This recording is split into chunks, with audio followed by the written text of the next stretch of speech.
Hello and welcome back to 365 Days with mxmtoon. I'm Maia, a singer, songwriter, videomaker, Oakland native, and staunch believer in defunding the police. I'm also a huge history nerd. I love untold stories, gross facts, hidden secrets, anything weird, dark, and funky from the past. Each day, I'm going to share some of my favorite deep cuts with you, so let's dig into today's stories.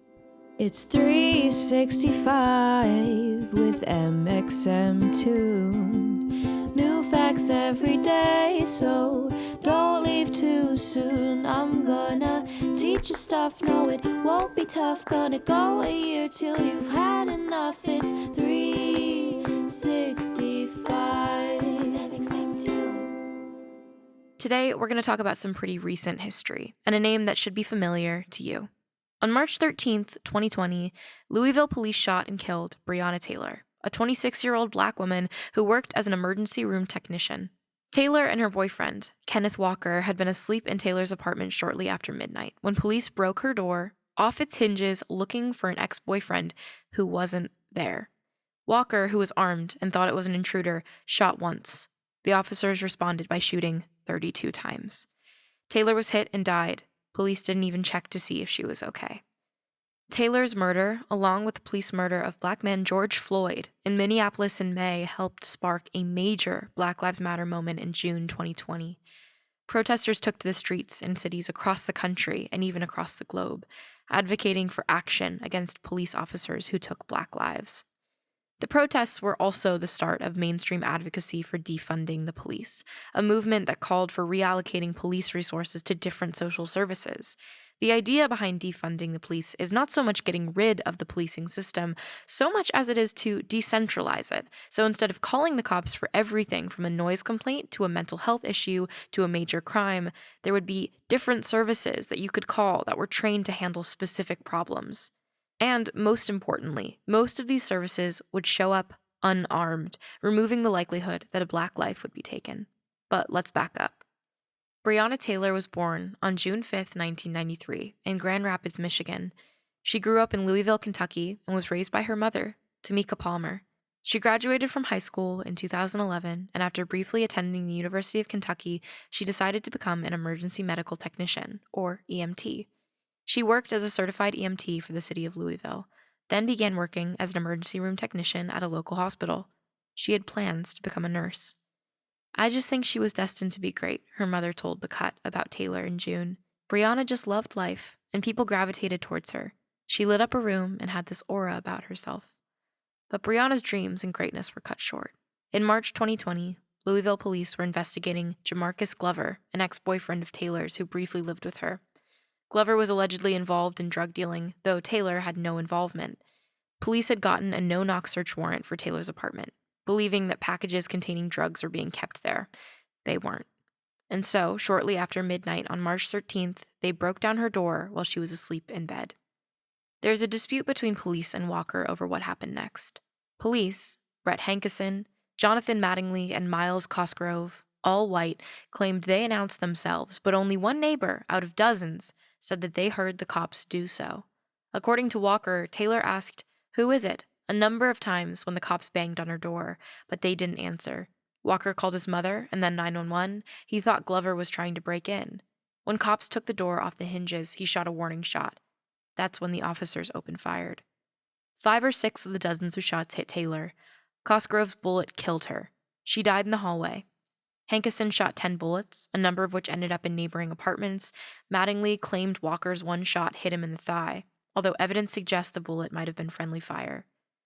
Taylor's murder caused an uproar in Louisville and later across the globe. But as is the case so often in police killings of Black people, justice wasn't served. Only Hankison, whose bullets ended up in a neighboring white family's apartment, was fired from the police force. He was also indicted on 3 counts of wanton endangerment, again because his bullets ended up in a white family's apartment. None of the 3 cops were charged for killing Taylor. And later, some of the jurors who sat on the grand jury that indicted Hankison said that Kentucky Attorney General Daniel Cameron had withheld evidence that might have prompted them to indict the officers, and also that the Louisville police had covered up the killing. The FBI is conducting its own investigation. None of this will bring Breonna Taylor back. For now, though, her name is synonymous with the fight for Black lives and police accountability, reform, and justice. So say her name, Breonna Taylor.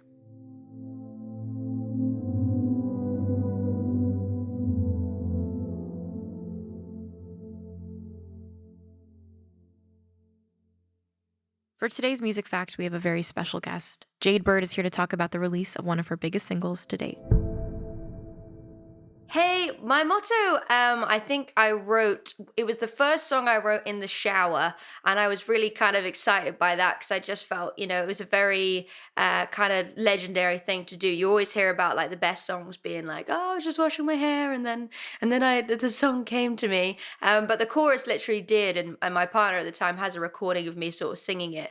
And as soon as I'd sort of finished that, I got really excited by the idea and headed to the piano on my next sort of sit down when I really go through and start to write. And yeah, I sort of patched out the song, and it ended up turning into this sort of, I don't know, like direct, I don't know what the word for it is, but I was really mad at someone for, letting me down every time they came into my life.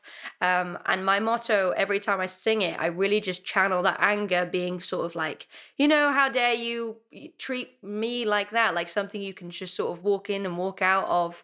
And so, yeah, it ended up turning from quite a flippant chorus idea to like this huge statement from me and this anonymous person. But yeah, that's the story of my motto. And now for our final segment, I'm going to go into my own photo archives and see what I was up to on a March 13th in my life. March 13th, 2020, I had a photo shoot, and it was for all the press photos that we used for Dawn and Dusk throughout the duration of 2020. I remember finding out too that day that was the day I had to fly back home to Oakland to be with my family because COVID was getting really bad, and we didn't know when the next time I would be able to come back on a flight safely would be. So that was, I think, the next day that I flew back, but it was a really big work day. I have a couple photos of me crying because I was really excited to be in New York because I just moved there. And yeah, I just found out that day that, a pandemic had struck and it was getting worse. And now we're a year from that, which is kind of crazy to think about. Thanks for listening, and I'll see you tomorrow. Go ahead and subscribe wherever you listen to podcasts, and you can follow at 365 Days mxmtoon on your preferred social media platforms. It's 365 with mxmtoon.